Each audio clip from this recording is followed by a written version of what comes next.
네, 아니 저는 확 줄여서 한 15분 이내로 하겠습니다. 더 줄이면은 10분으로 할 수 있습니다. 네, 그, 제 발표문은 지금 자료지 53쪽에서 64쪽에 걸쳐 있습니다. 그리고 그 53쪽에 보시게 되면은 우선 그 목차가 나와 있습니다. 제가 오늘 그 공개 토론회에서 발표하는 핵심 내용은 1945년에서 올해가 지금 81주년이거든요. 광복. 그래서 그 광복 80주년이 될 때까지 그 대한민국에서 역사학자들이 동학농민혁명 제2차 봉기의 성격을 논문으로 저서로 어떻게 결론을 냈는가 그 부분을 제가 정리를 했습니다. 그래서 제 발표문을 보게 되면은 주가 학자들의 그 논문은 전부 주를 달아야 됩니다. 저희들은 소설가가 아니기 때문에 주를 51개를 달았습니다. 그래서 해방 이후의 연구 성과를 2차 봉기에 대해서 쓴 내용을 전부 한번 정리를 해봤습니다. 그래서 그 내용이 제2장에서 결론을 냈고 제3장에서는 해방 이후에 1962년에 그 이병도, 신석호 이런 역사학자들이 독립운동의 시작은 을미의병이다 이렇게 서원 내규를 정했습니다. 그렇다면은 그 지금까지 2025년까지 도대체 대한민국 정부에서 을미의병으로 참여한 분들 몇 분들에게 독립유공자로 훈장을 줬는지 그 데이터를 한번 정리를 했습니다. 그래서 작년까지 제가 조사를 했을 때는 을미의병만으로 대한민국 정부로부터 소원을 받으신 분이 149명이었어요. 근데 올해 뭔가 소원이 이루어지려고 그러는지 모르지만은 최근에 또 그 자료를 보다가 한 분을 더 발견했습니다. 그래서 지금 현재 2022년까지 대한민국 정부로부터 150명이 을미의병 참여자가 독립유공자로 소위 됐습니다. 그럼에도 불구하고 같은 시기에 똑같은 독립운동을 했음에도 불구하고 전봉주를 포함한 그 항일 동학투사들은 지금까지도 단 한 명도 소원이 안 되고 있다는 이 현실을 다시 또 확인을 하게 됐습니다. 그래서 제 발표는 제가 두 개의 그 내용으로 정리를 했습니다. 우선은 첫 번째는 그 역사학계 연구 성과로 드러난 동학농민혁명 2차 봉기의 성격에 대해서 제가 주 51개를 다뤘다고 했잖아요. 이거를 낱낱이 전부 읽었습니다. 그래서 결론을 말씀드리겠습니다. 1960년대는 그 박정희 군사정권 시기입니다. 또 해방을 맞은 지 얼마 되지 않았습니다. 그래서 1960년대는 독립운동사의 연구가 매우 빈약해서 한국의 역사학계는 근데 이 당시에 소원 내규가 정해졌다고 했잖아요. 동학농민혁명을 어떻게 소술했느냐? 동학난으로 소술했습니다. 그 동학난으로 소술한 대표적인 서울대와 고려대의 역사학자가 누구였냐면은 바로 이병도 교수와 신석호 교수였습니다. 그래서 이분들이 동학농민혁명을 동학난으로 또 동학폭동으로 이렇게 기술됐습니다. 자, 그러면 언제부터 동학농민혁명 2차 봉기의 성격이 역사학자들의 연구 성과에 의해서 이게 난이 아니고 독립운동이냐 아니냐 이 부분에 대해서 논문이 쏟아지기 시작했어요. 그 부분을 분석했습니다.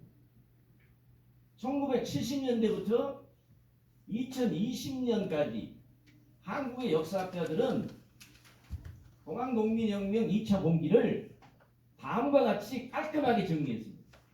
항일 독립운동으로 1978년부터 소술했습니다. 항일 독립운동으로 소술했고 동학농민혁명 2차 봉기에 독립운동의 성격이 있다 이렇게 논증을 했습니다.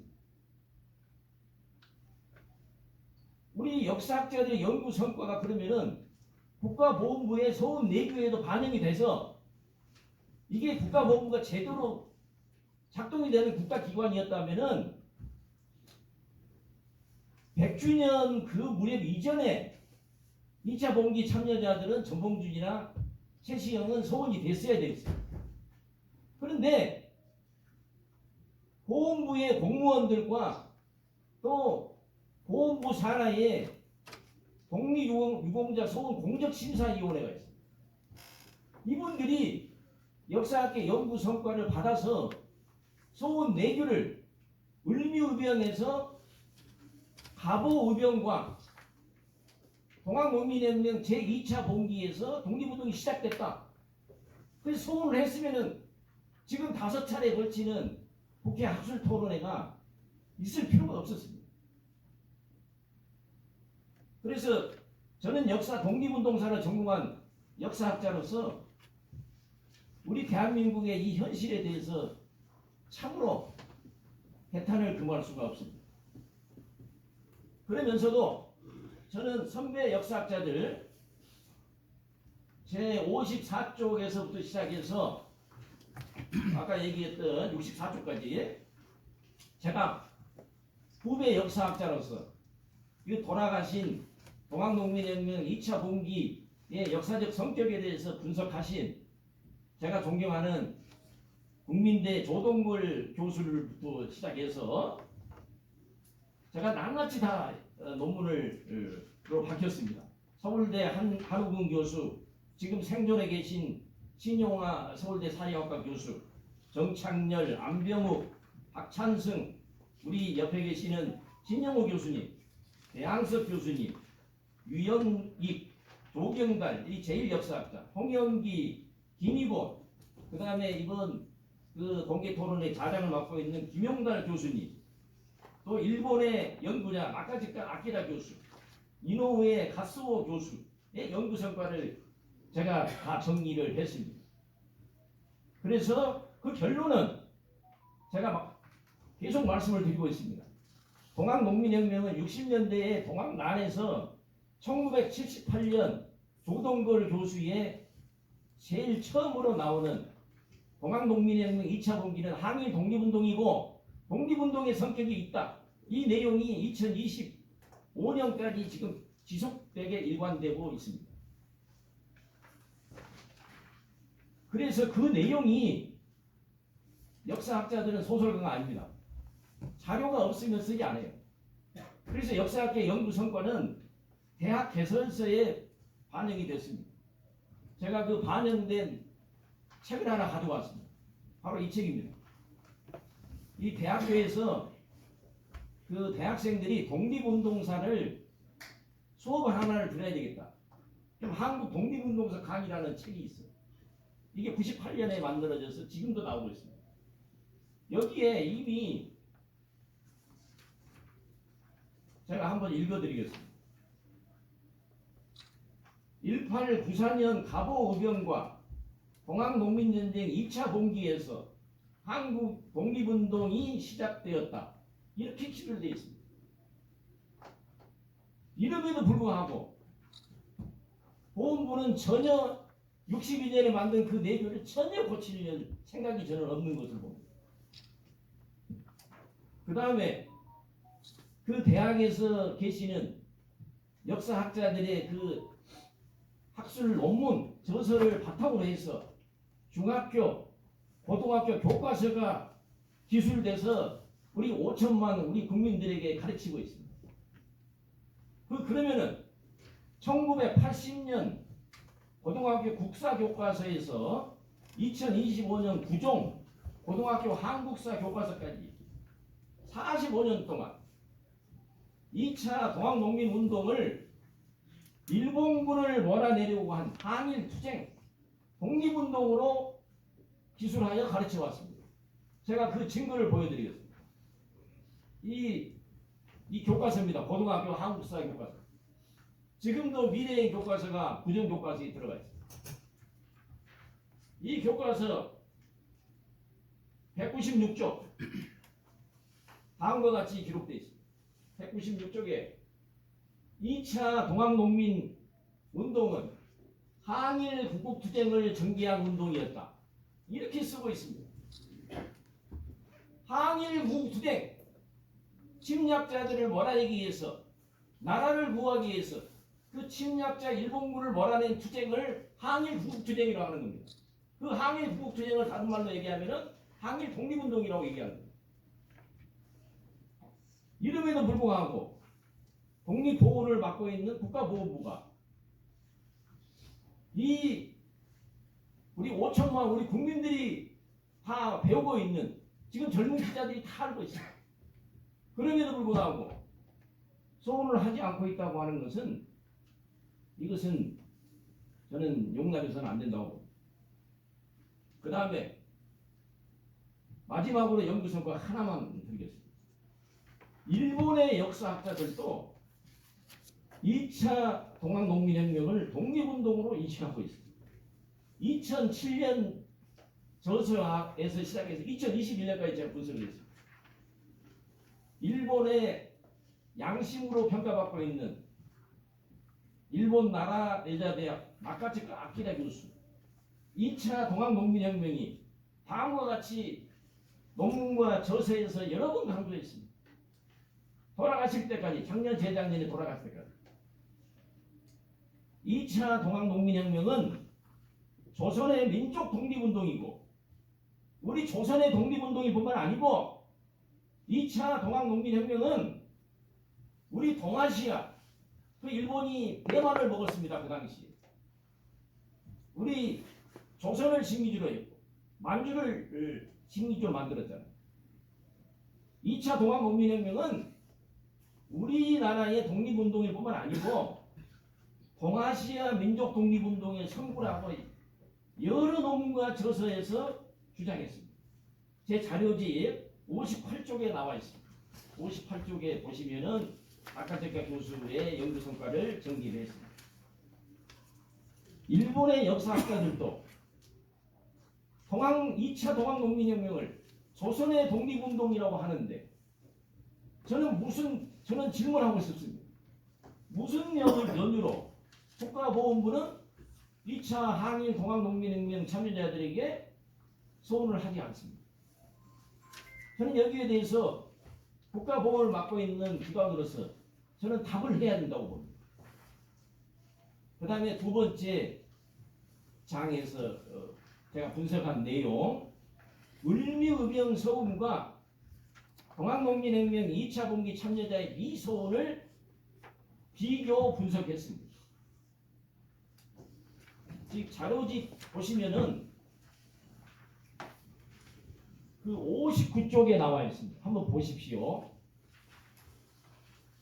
여기 보게 되면은 1962년에서 2022년까지 제가 국가보훈부 공훈전자사료관 독립유공자 공적정보 여기 사이트에 들어가서 일일이 2770명의 의병 출신자 중에서 을비의병으로만 소원받은 분을 출연했습니다. 제가 출연낸 최종 총계가 150명입니다. 여러 선생님께 질문을 드리겠습니다. 국가에서 을미의병으로 전사 일본군하고 관건에 전사하신 분이 300명이었습니다.